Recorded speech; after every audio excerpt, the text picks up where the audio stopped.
بسم الله الرحمن الرحيم. أعوذ بالله من الشيطان الرجيم. بسم الله الرحمن الرحيم. صلی اللہ علی رسولہ الکریم. السلام علیکم ورحمۃ اللہ وبرکاتہ. طلاب کرام عزیز، کیسے ہیں؟ امید کرتے ہیں کہ آپ خیر و عافیت سے ہوں گے. بدایت المعارف جزء اول کا سبق نمبر 49 شروع کر رہے ہیں، جس میں عنوان قرار دیا گیا ہے کتاب کی عبارت عقیدتنا فی ان الامامۃ بالنص سے لے کر یقع الکلام فی امور، یعنی یہ عبارت متن ہے کتاب بدایت المعارف کا، یعنی مرحوم مظفر کی عبارت ہے. آج کے درس کے نکات جو بیان کیے جائیں گے وہ یہ ہیں: امامت کے بارے میں ہمارا عقیدہ کیا ہے. اس کے بعد دوسرا نقطہ ہے امام معین ہونے کے کون سے ذرائع ہیں، یعنی کس طریقے سے امام کا تعین ہوتا ہے. عبارت کو دیکھتے ہیں. جیسا کہ طلاب کرام عزیز، جب متن مصنف آتا ہے تو ہم کوشش کر کے ترجمے پہ اکتفا کر رہے ہیں، کیونکہ اس کی شرح توضیح و تبیین اس کی شرح میں آتی ہے. عقیدتنا فی ان الامامۃ بالنص، مرحوم مظفر فرماتے کہ ہم شیعہ اثنا عشری کا عقیدہ امامت کے بارے میں یہ ہے کہ وہ نص کے ذریعے سے ہوتی ہے، یعنی ایک ایسی دلیل کے ذریعے سے جس میں کسی بھی قسم کا ابہام پایا نہ جاتا ہو. نعتقد ان الامامت كالنبوۃ لا تكون الا بالنص من اللہ تعالی علی لسان رسولہ او لسان الامام المنصوب بالنص.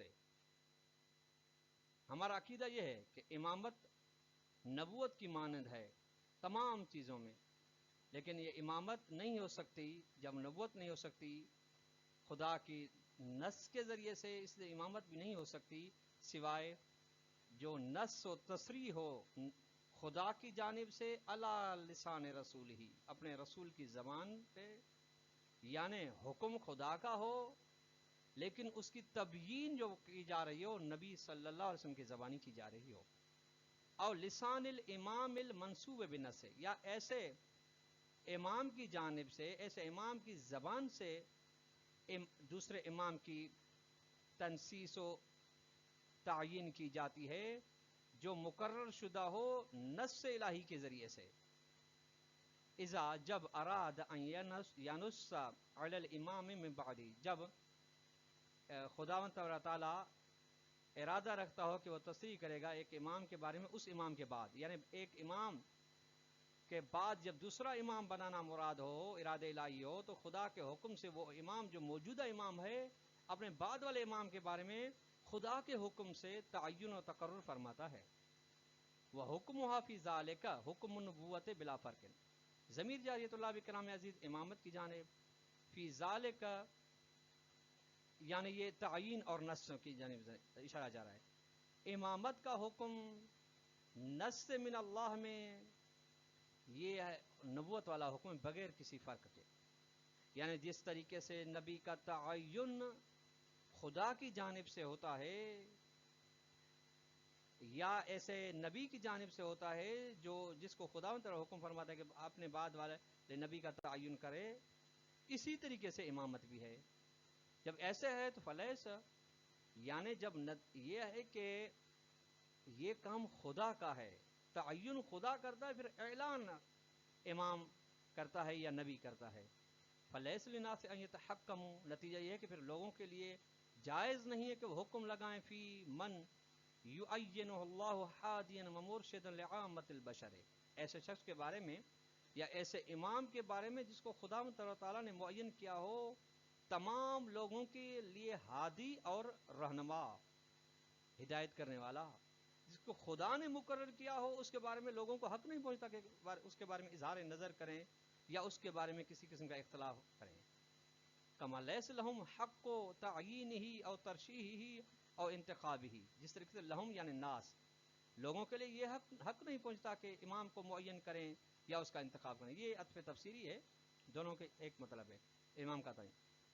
چونکہ تعین اس وقت ہوتا ہے طلاب کرام عزیز لوگوں کی جانب سے جب خدا یا رسول یا امام ما سبق کی جانب سے کوئی تعین نہ ہوا ہو، جبکہ یہاں پہ فرض مسئلہ یہ ہے دلیل کے ساتھ کہ خدا ہی کرتا ہے تعین، پھر نبی یا امام اعلان کرتا ہے تو پھر لوگوں کا اس میں کسی بھی قسم کا حق نہیں ہے. لأن الشخص الذي له من نفسه القدسیت استعداد، یہ استعداد ان کی خبر ہے، لتحمل اعباء الامامت، کیونکہ ایسا شخص جس کے پاس پاکیزہ نفس ہو وہ صلاحیت رکھتا ہے کہ امامت کے بوجھ کو اٹھا سکے. العامت، وہ بھی امامت خصوصی نہیں، تمام انسانوں کی امامت و رہبری، و ہدایت البشر قاطبتاً، اور انسانوں کی ہدایت کا ذمہ اور بوجھ اٹھا سکے وہ بھی قاطبتاً، تمام انسانوں کی ہدایت کا. تو یجب، یہ واجب ہے، ان لا یعرف، کہ ایسے شخص کو پہچانا نہ جائے الا بتعریف اللہ، سوائے خدا کے تعریف و تبیین کے ذریعے سے، ولا یعین الا بتعیین، اور ایسے شخص کو جو تمام لوگوں کی ہدایت کے لیے ہے، تمام لوگوں کی سعادت ابدی کے لیے آیا ہے، اس کو معین نہیں کیا جائے گا سوائے تعیین اللہ کے ذریعے سے. تعین کی ضمیر اللہ کی جانب سے، خدا معین کرے اس کو، کیونکہ خدا ہی جانتا ہے کہ تمام انسانوں کی انفرادی اور اجتماعی ہدایت کس چیز میں ہے، کیونکہ وہ اس کی مخلوق ہے، اپنی مخلوق سے، اپنے فعل سے بطور احسن وہی واقف ہے. وَنَعْتَقِدُ أَنَّ النَّبِيَّ صلی اللہ علیہ وسلم نَصَّ عَلَىٰ خَلِيفَتِهِ وَالْإِمَامِ فِي الْبَرِيَّةِ مِن بَعْدِهِ، ہمارا عقیدہ یہ ہے کہ نبی اکرم نے صراحت سے بیان کیا ہے اپنے خلیفے کے بارے میں اور امام کے بارے میں اپنے بعد مخلوقات میں، یعنی اپنی امت میں، کہ میرے بعد میرا خلیفہ اور میرا جانب سے امام کون ہوگا، صراحت کے ساتھ، کسی میں بھی اس نبی کے بیان میں کسی بھی طرح کا ابہام اور اشکال نہیں پایا جاتا. فَعَيَّنَ ابن عَمِّهِ علی ابن ابی طالب امیرا للمؤمنین، بس نبی اکرم نے معین کا عین، یعنی نبی نے معین کیا ہے اپنے چچا کے بیٹے علی بن ابی طالب علیہ السلام کو امیرا للمؤمنین، مومنوں کا امیر، و امین للوحی، وحی الہی کا امانت دار، و امام للخلق، تمام مخلوقات جنی و انسی، نباتات و جمادات، سب کا امام مقرر کیا ہے. فی عدت مواطن، عین فی عدت، ایک مقام پہ نہیں، متعدد مقامات میں نبی اکرم نے علی علیہ السلام کو اپنا خلیفہ و وصی و وزیر امام مقرر کیا. ونصبہ واخذ البیعت لہ بامرۃ المؤمن یوم الغدیر، نصبہ یعنی نبی اکرم نے نصب کیا، ہو یعنی علی علیہ السلام کو، اور لی ہے نبی اکرم نے بیعت لہو علی علیہ السلام کے لیے امیر المومنین کے طور پر غدیر والے دن، کہ مومنوں کا یہ امیر ہے، سرپرست ہے، رہبر ہے. فقال، نبی نے فرمایا غدیر والے دن، الا من کنت مولا فہذا علی مولا، خبردار کہ جس کا بھی میں مولا ہوں اس کا یہ علی مولا ہے. اللہم وال من والا ہو، اے میرا اللہ محبت کرنا اس شخص سے جو علی سے محبت کرے، عاد من عادا ہو، دشمنی رکھنا اس شخص سے جو علی سے دشمنی رکھے. وانصر من نصرہ، اے میرے اللہ مدد کرنا اس کی جو علی کی مدد کرے. وخذل من خذلہ، ذلیل و رسوا کرنا اس آدمی کو جو علی کی رسوائی کا سبب بنے. وادر الحق معہ کیف ما دار، اے میرے اللہ حق کو لوٹانا، حق کو قرار دینا علی کے ساتھ جہاں بھی علی جائے، جس طریقے سے بھی علی جائے. شارح فرماتے ہیں ومن اول مواطن نص علی امامتہ قولہ حین دعا اقرباءہ الادنین و عشیرتہ الاقربین. طلاب کرام عزیز، من اول خبر مقدم ہے، قولہ یہ مبتدا مؤخر ہے. ان ابتدائی مقامات میں سے پہلا مقام جہاں پہ علی علیہ السلام کی امامت پہ تصریح کی نبی اکرم نے، وہ یہ نبی اکرم کا قول یہ ہے جب دعوت دی اپنے نزدیکی رشتہ دار اور قبیلے والوں کو. فقال، اس وقت یعنی جب دعوت ذوالعشیرہ ہوئی تو نبی اکرم نے سب کو بلایا اور کہا کہ ہے جو میرا وصی وزیر اور میرے بعد میرا خلیفہ بنے. تو کسی نے بھی جواب نہیں دیا. اس وقت علی علیہ السلام جو کہ نابالغ تھے، بچپنے کی حالت میں تھے، وہ کھڑے ہو کے کہتے میں حاضر ہوں یا رسول اللہ. 3 مرتبہ یہ نبی اکرم نے ان لوگوں سے کہا. اس کے بعد جب کسی نے جواب نہیں دیا، فقط علی علیہ السلام جواب دے رہے تھے، تو نبی اکرم نے فرمایا حاضا، یعنی یہ علی اخی میرا بھائی ہے، و وصی میرا وصی، و خلیفۃ من بعدی میرے بعد میرا خلیفہ ہے. فاسمعوا لہ، اس کی بات سننا، اس کی بات پہ عمل کرنا، واطیعوا، اس کی اطاعت کرنا. وہ یوم اذن صبی، اور وہ یعنی علی علیہ السلام اس وقت ذات ذوالعشیرہ میں بچے تھے، لم یبلغ الحلم،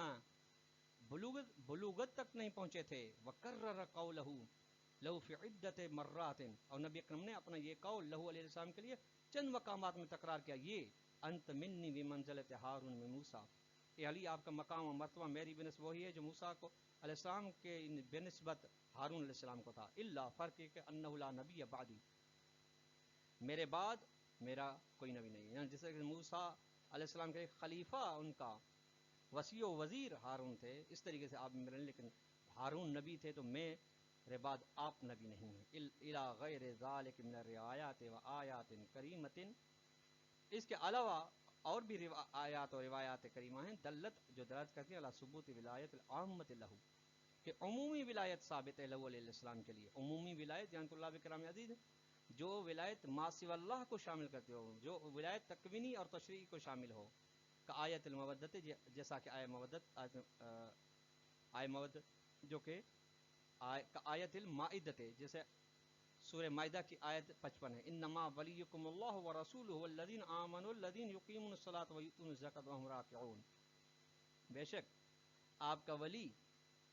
خدا، اس کا رسول اور وہ لوگ ہیں جو انہوں نے ایمان لایا، نماز قائم کرتے ہیں، زکوٰۃ دیتے ہیں در حالانکہ رکوع میں کی حالت میں، وقد نزلت، یہ آئے مائدہ جو ہے نازل ہوئی ہے، فی ہے علی علیہ السلام کے بارے میں، ما تصدق بالخاتم، جب علی علیہ السلام نے